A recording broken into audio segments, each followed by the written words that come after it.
Hi, this is Sean with Lux Landscape Lighting. I want to talk to you about two methods of lighting, one called shadowing and one called silhouetting. And the effect is somewhat similar, but it has its own, each one has their own little unique tidbits about them.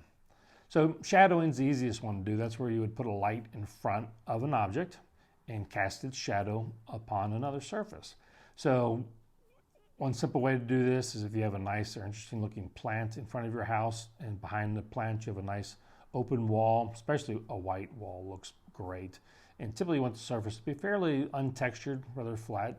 And then you create the shadow by shining the light on the plant and it creates a shadow on the wall. So you have the plant lit up in front and then you have the shadow in the background. It adds depth and just a lot more interest to your lighting plan.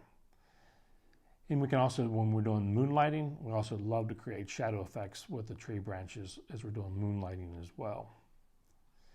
The other thing is called silhouetting. Now this is a little bit different. Just imagine that first plant we talked about where we've got a unique plant up against a wall.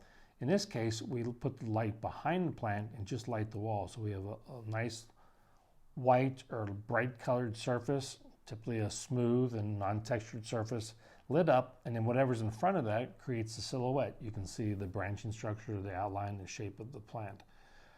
So it just creates this a little bit more subtle, it's a little more unique. It's harder to find a location or a time where you can actually apply this technique, so it is neat when you see it because it's not something you see all the time, and it definitely stands out.